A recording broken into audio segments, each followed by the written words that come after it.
Hello, dear listeners, I'm Aiden, and tonight we'll journey to the quiet and unassuming town of Mizukawa, where whispers of a mysterious ramen store have stirred curiosity for generations. Hidden deep within a bamboo forest, this store appears only at dusk, its presence fleeting yet unforgettable. Locals say its bowls of ramen hold the power to soothe not just hunger, but the soul itself. Our story begins with May, a young food blogger, who is about to uncover the truth behind this enchanting legend. But before we begin, we'd love to hear from you. Where are you listening from? And what time is it as you settle in to hear this story? We'd also love to know what kinds of stories you'd enjoy next. Your thoughts and suggestions inspire us, so please share them in the comments below. Oh, and I wanted to share an important update with you. Currently, only 5.5% of our viewers are subscribed to the channel, which means 94.5% of you haven't subscribed yet. If you've been enjoying our bedtime stories, subscribing is a simple and free way to support us. At the moment, we aim to remove all mid-roll ads from our videos to provide a seamless and uninterrupted viewing experience. Unfortunately, we are unable to do so because we have not yet reached the threshold required to gain control over ad placements. Reaching 1,000 subscribers will allow us to remove all mid-roll ads, ensuring a completely uninterrupted and relaxing experience for you. Your support means the world to us, and together we can make TerraNash an even more peaceful place for storytelling. If you'd like even more from TerraNash, you can check out our Patreon for early access to all our stories and a curated Spotify playlist to accompany your journey to relaxation. Take a moment to settle in. Close your eyes if you'd like, and let the soft glow of this tale light the corners of your imagination. Feel the weight of the day gently lift as you ease into this journey. Let the soothing descriptions and calming pace carry you to a place of tranquility. Now, let's begin the bedtime story of the most sought-after ramen store. Mizukawa was a town where time moved slowly, its cobblestone streets lined with lantern-lit shops and wooden houses that seemed to whisper tales of the past. Nestled between misty mountains and sprawling bamboo forests, it had an air of quiet magic, a place where legends lingered like morning dew. Among the many whispered stories of Mizukawa, one stood out, the tale of the mysterious ramen store. They said it could only be found at dusk, hidden deep in the forest, its presence betrayed by the faint, tantalizing aroma of broth simmered to perfection. Some claimed the store could heal broken hearts, rekindle lost memories, or even spark a sense of peace, long thought unattainable. Others dismissed it as a myth, a story crafted to entertain children or curious visitors. May wasn't one to believe in legends. A pragmatic food blogger with a sharp palate and an even sharper wit, she travelled far and wide to uncover the best culinary secrets. Mizukawa's quiet charm intrigued her, but it was the elusive ramen store that had drawn her to the town. After arriving, May spent her days wandering the cobblestone streets, chatting with shopkeepers, and piecing together fragments of the story. Each account was different. Some said the storekeeper was a ghost bound by an ancient curse. Others swore he was a sage who had unlocked the secrets of life itself. The one constant was the description of the ramen. It wasn't just food. It was an experience that touched the soul. Determined to find the truth, May set off one evening, following the fading sunlight as it filtered through the bamboo forest. The air grew cool, and the rustling leaves seemed to whisper secrets of their own. Just as she was about to give up, a faint aroma stopped her in her tracks. It wasn't just the smell of food, it was warmth, comfort, and something indescribably soothing. She turned a corner and saw it. A quaint wooden shack bathed in the soft glow of lantern light. The sign above the door read simply, "Ramen." It was unassuming, yet it seemed to beckon her forward. May's heart raced as she stepped inside, her curiosity battling her disbelief.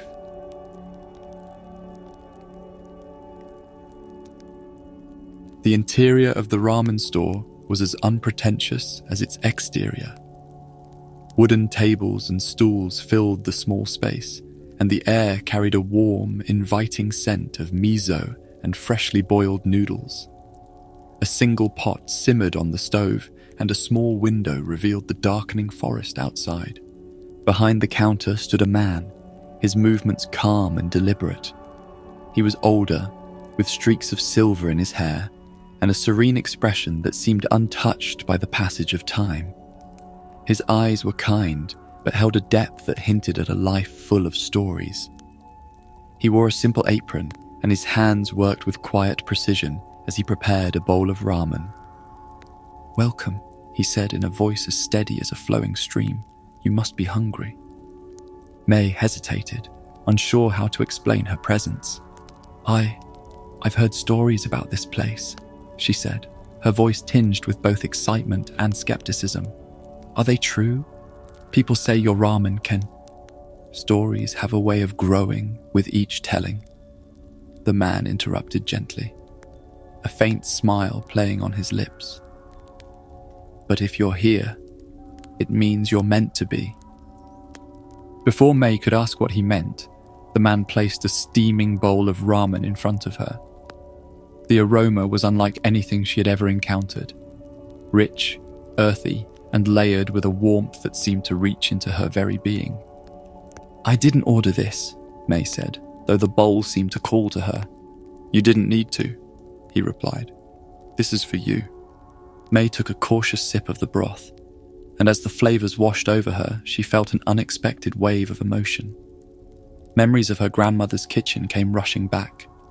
Sunlight streaming through lace curtains, the sound of laughter, and the scent of miso soup bubbling on the stove. Tears welled up in her eyes before she could stop them. "This," she began, her voice trembling. "How did you..." The man simply nodded.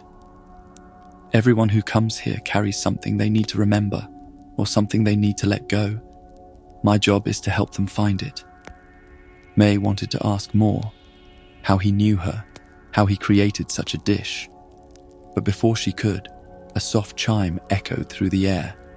She blinked, and the next moment she was outside the store, standing alone in the forest. The wooden shack, the man, and the lantern light were gone. The only thing that remained was the lingering taste of the ramen and the unmistakable feeling that something inside her had changed.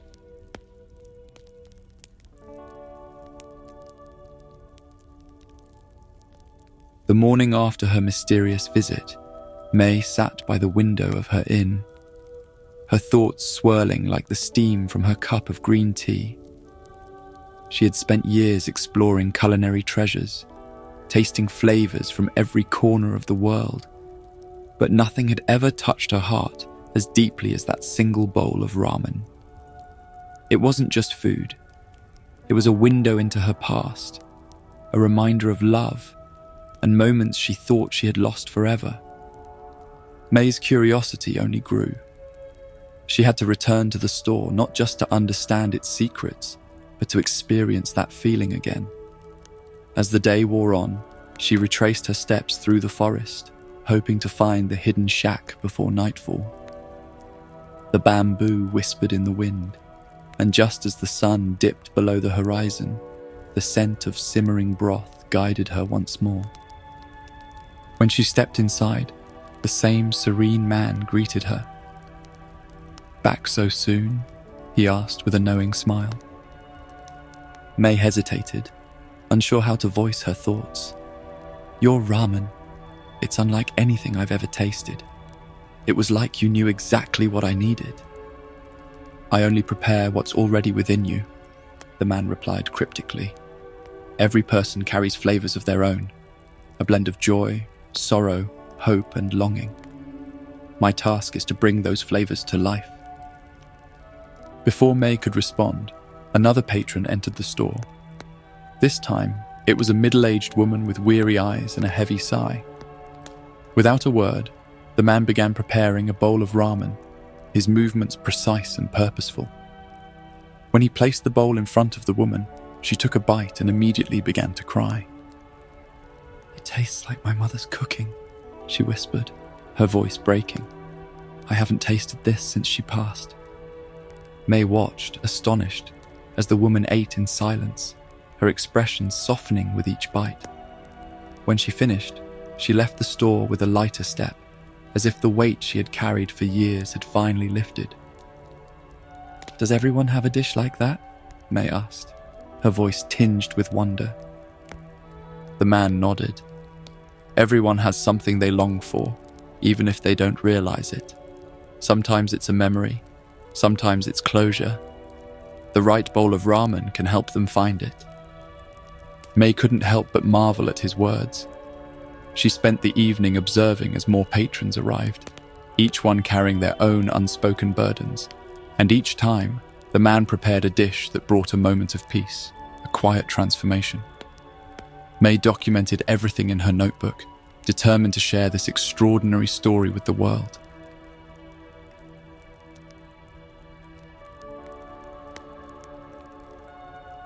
As days turned into weeks, May became a regular visitor at the ramen store.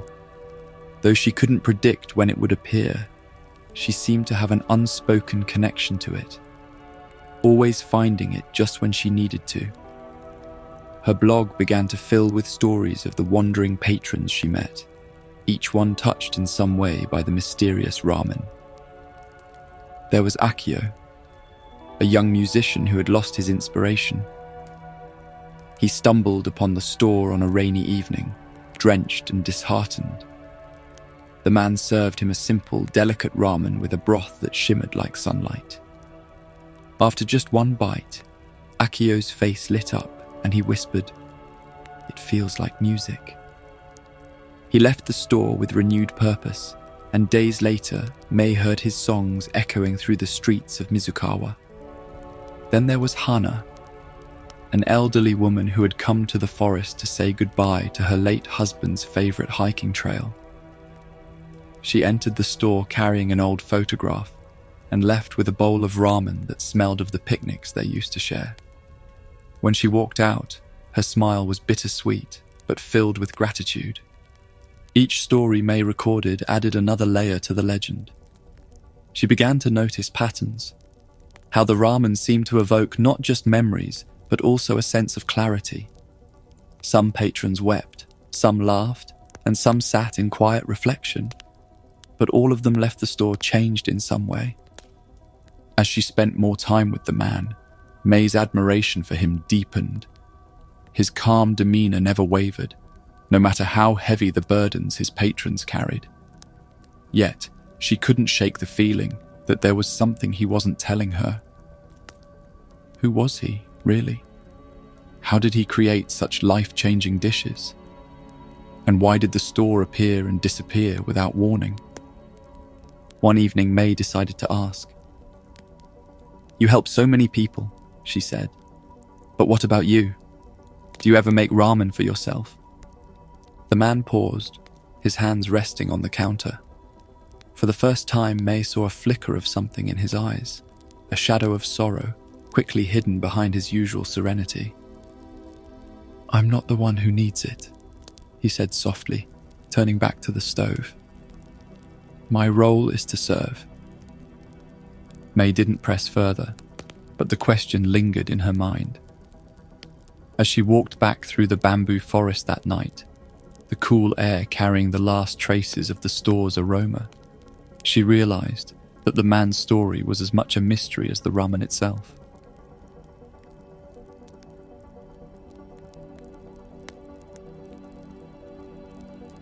Days turned into weeks, and May's obsession with the ramen store deepened.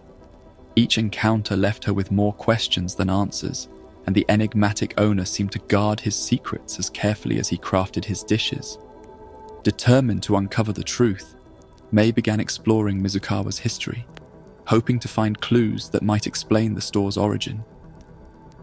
Her first stop was the town's library, a a small yet charming building filled with shelves that smelled of old paper and ink. May combed through dusty records and folklore archives, searching for anything that might hint at the store's existence. To her surprise, she stumbled upon a sketch in an old journal, a crude yet unmistakable drawing of a ramen shack surrounded by bamboo. The journal belonged to a traveler who had passed through Mizukawa nearly a century ago. His account described a mysterious ramen store that appeared only at dusk, run by a man who seemed ageless. The traveler wrote of a bowl of ramen that reminded him of home, filling him with a sense of peace he hadn't felt in years. Intrigued, May took the journal to the town's oldest resident, Grandma Yumi, a sprightly woman who loved to recount tales from Mizukawa's past. When May showed her the sketch, Yumi's eyes lit up with recognition. "That's the Guardian's ramen store," Yumi said, her voice tinged with reverence. "It's been part of our town's legend for as long as I can remember. They say the storekeeper isn't just a man. He's a guardian of Mizukawa's harmony, bound to the forest by an ancient promise." "What kind of promise?" May asked, leaning in. Yumi shook her head. "No one knows for sure. Some say he protects the town from misfortune. Others believe he's searching for redemption. But one thing's certain, the store only appears to those who need it." May left Yumi's home with more questions than answers. As she walked through the bamboo forest, the evening light casting golden hues on the leaves, she couldn't help but wonder, was the storekeeper truly a guardian? And if so, what was he protecting?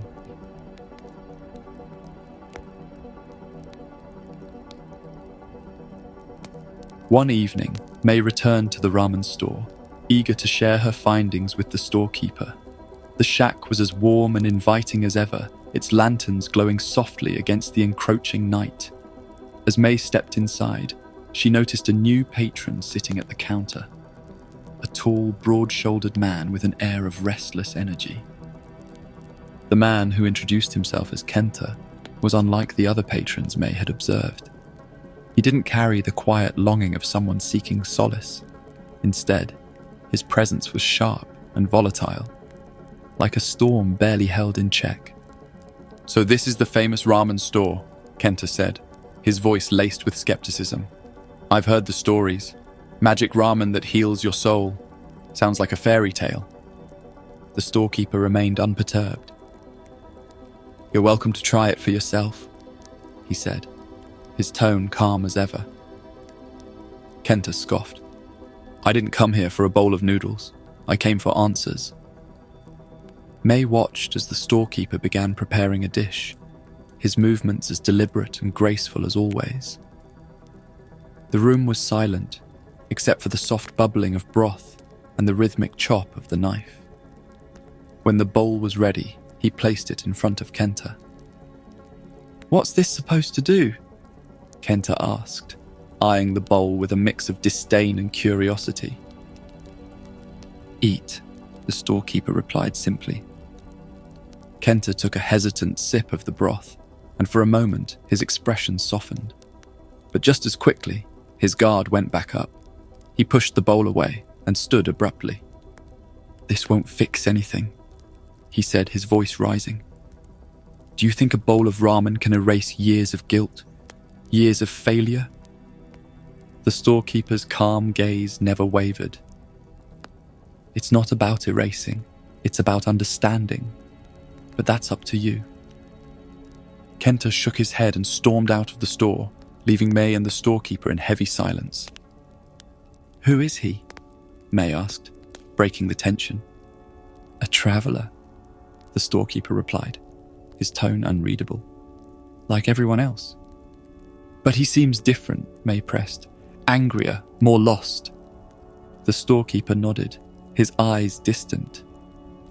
"Some wounds are harder to heal." May left the store that night feeling unsettled. Kenta's anger had disrupted the usual tranquility of the ramen shack, and the storekeeper's calm seemed almost strained. For the first time, May wondered if even the guardian of Mizukawa's harmony had limits.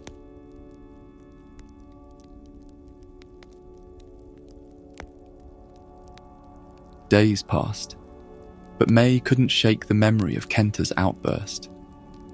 The ramen store had always been a sanctuary, a place where patrons left lighter than when they entered.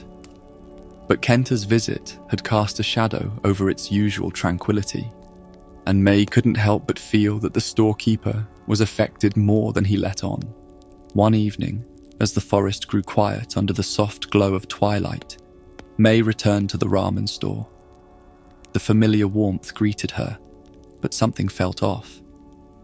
The air inside was heavier, the usual harmony replaced by an undercurrent of unease. The storekeeper stood at his usual spot behind the counter, his expression calm but with a distant sadness in his eyes.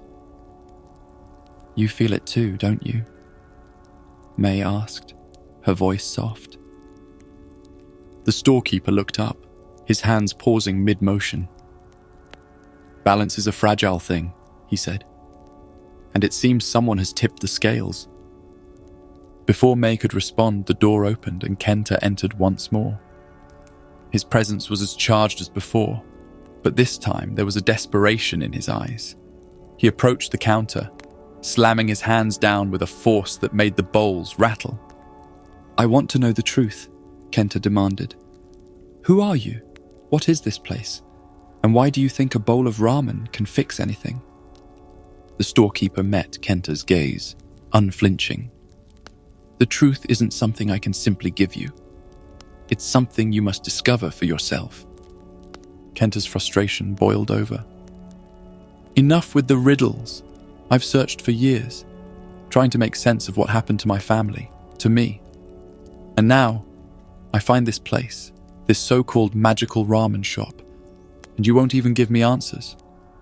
May, sensing the rising tension, stepped in. "Kenta, maybe this place isn't about answers. Maybe it's about finding peace." Kenta turned to her, his eyes filled with pain. "I don't need peace. I need closure." The storekeeper placed a hand on the counter, his voice firm yet gentle. "Then stay, eat, and let the ramen show you what you seek." Reluctantly, Kenta sat down, his fists clenched. As the storekeeper prepared the dish, the room seemed to hold its breath, the air thick with unspoken emotions. When the bowl was finally placed in front of Kenta, he hesitated before taking a bite. The moment the flavors touched his tongue, Kenta froze. His eyes widened, and his expression shifted from anger to something more vulnerable. Memories washed over him, moments of laughter with his younger sister, the scent of his mother's cooking, and the sound of his father's voice guiding him through the forest trails. Tears streamed down Kenta's face as he set the chopsticks down. "I've been running from this," he whispered. "From them, from myself." The storekeeper nodded. "Sometimes the hardest journey is the one inward." Kenta sat in silence for a long time before finally standing. He gave the storekeeper a deep bow and left the store without another word.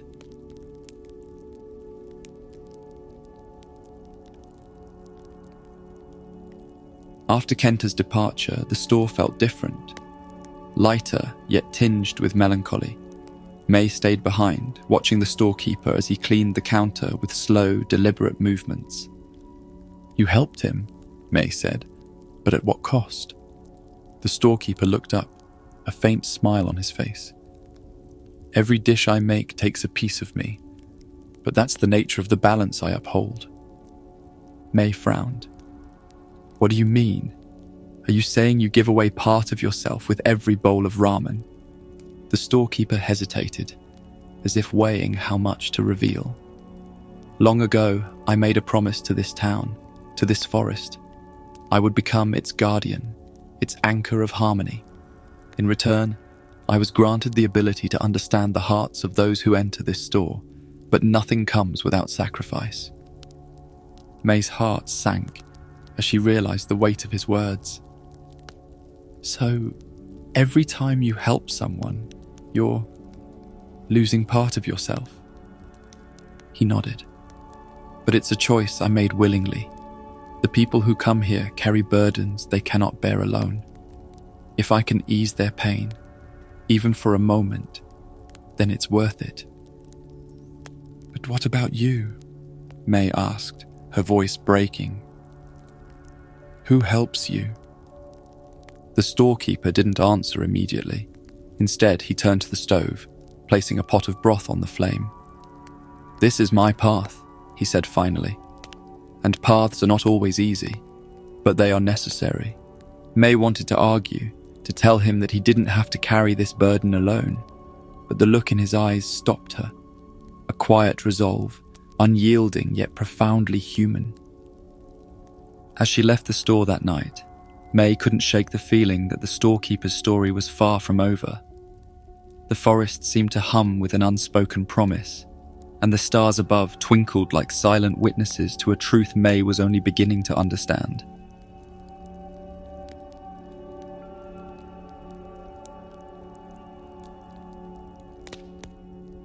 The days following her conversation with the storekeeper weighed heavily on May.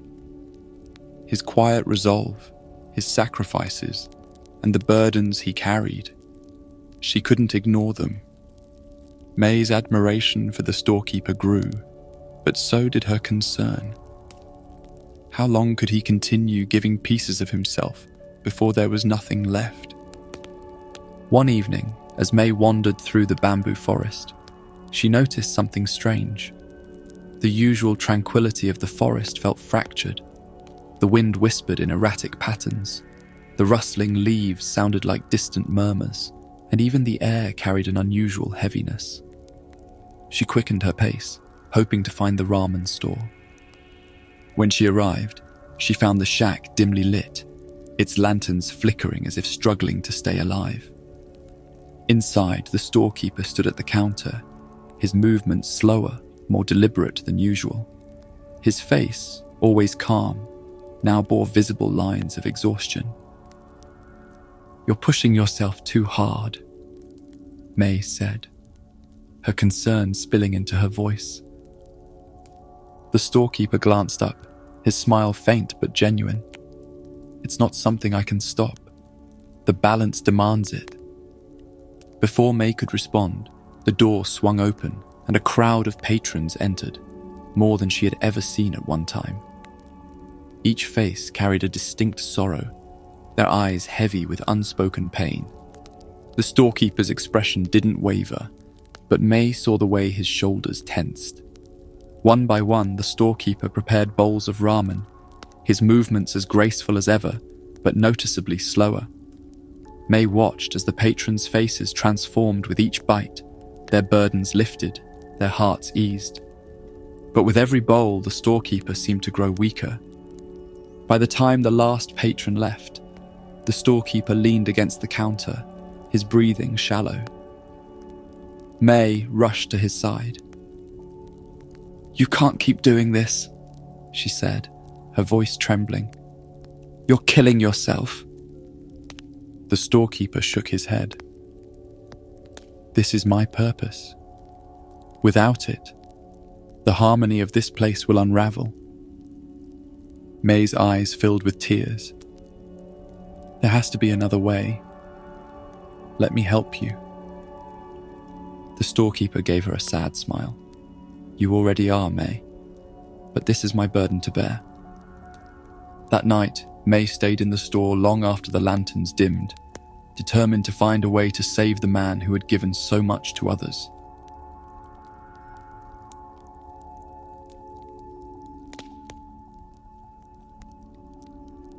The next morning, May awoke with a renewed sense of purpose. If the storekeeper's ramen could heal others, then perhaps there was a way to create a dish that could heal him.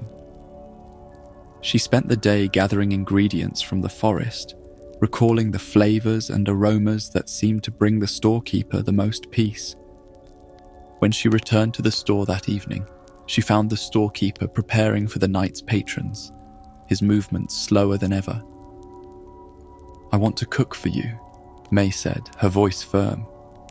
The storekeeper raised an eyebrow. "This is highly unusual." "Please," May insisted. "You've spent so much time helping others.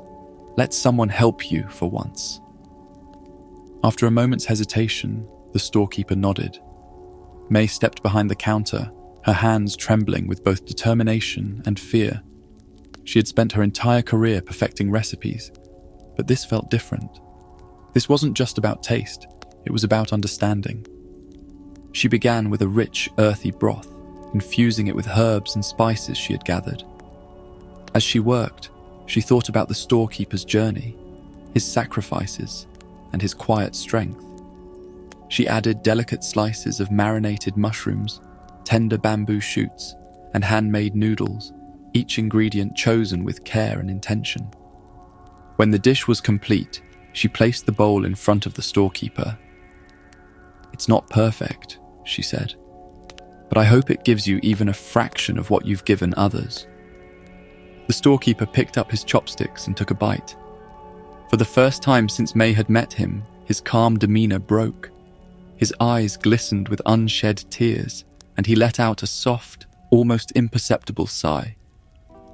"It tastes familiar," he said, his voice barely above a whisper. "It tastes like home." May watched as the storekeeper finished the bowl, his movements slower, more deliberate, as if savoring each bite. When he was done, he set the bowl down and looked at May with an expression she couldn't quite read. "You've done something remarkable," he said. "Not just for me, but for this place." The lanterns in the store glowed brighter, their light warm and steady. The air inside felt lighter, the harmony restored. May realized that the storekeeper's balance wasn't just about giving, it was about receiving too. As she left the store that night, May felt a sense of peace she hadn't known in years. The ramen store remained a mystery, but she had learned something profound. Healing wasn't just about fixing what was broken. It was about connection, about sharing burdens and finding strength in each other. And as she walked through the forest, the bamboo whispering softly around her, May knew that the ramen store's story, and her own, was far from over.